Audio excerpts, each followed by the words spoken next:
Tout le monde utilise IA, même vos concurrents qui assurent que non, ils touchent jamais à ChatGPT, ça c'est faux. Les nouveaux outils d'ailleurs à base d'IA, il y en a aujourd'hui énormément, ils sont en train de bousculer le paysage de la transaction, d'une manière d'ailleurs qu'on n'aurait pas pu imaginer 2 ou 3 ans en arrière. On les utilise pour créer du contenu, bien sûr, ça compense en premier, mais vous allez voir que, en réalité, ce qu'il faut surtout dire, c'est que l'IA et ChatGPT peuvent s'utiliser de façon extrêmement simple. Je peux lui demander aujourd'hui, par exemple, de m'écrire une newsletter, une annonce de vente, un article de blog en 3 secondes, et vous allez voir que j'obtiens un texte nickel.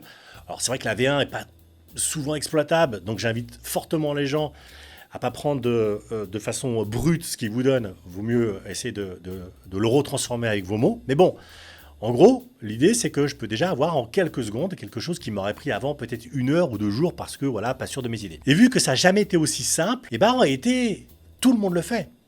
Et donc, l'IA aujourd'hui, bien sûr, a simplifié les choses, mais comme il a élevé les standards, et ben clairement aujourd'hui, il y a beaucoup plus de concurrence. Mais vous allez voir que l'IA ne se limite pas à la génération de contenu.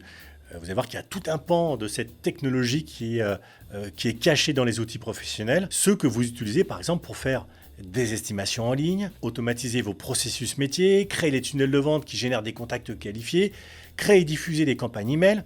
En gros, tous ces outils intègrent l'intelligence artificielle pour gagner en efficacité. Et justement, c'est d'efficacité que je veux vous parler maintenant, parce que j'entends dire tous les jours que ouais, l'IA va remplacer les agents immobiliers, que demain les vendeurs ne vont plus faire appel à des humains, mais qu'ils vont bosser avec des chatbots, etc. Alors c'est vrai que je préfère être franc. Je pense que on va dire, on délire un petit peu avec tout ça parce qu'on est encore loin d'un scénario, on va dire, type science-fiction. Par contre, il y a une chose qui est vraie, c'est que l'IA vous aide à vous améliorer et que si vous ne l'utilisez pas vous aussi dans votre quotidien, c'est pas l'IA qui va vous remplacer, mais c'est plutôt le concurrent d'à côté qui aura après à s'en servir. Qui peut faire en 2 heures ce que vous faites parfois en 2 jours et qui ont boosté leur productivité. Alors je pense qu'il y a quand même un truc qu'il faut bien garder à l'esprit, et écoutez bien ce que je vais vous dire, c'est que il n'y a pas de crise de l'IA. L'intelligence artificielle n'est pas un phénomène passager qui est en train de casser le marché et qui va disparaître ensuite. C'est une transformation en profondeur des méthodes de travail. Demain, tout le monde utilisera l'IA partout, dans tous les domaines de la vie quotidienne. Et c'est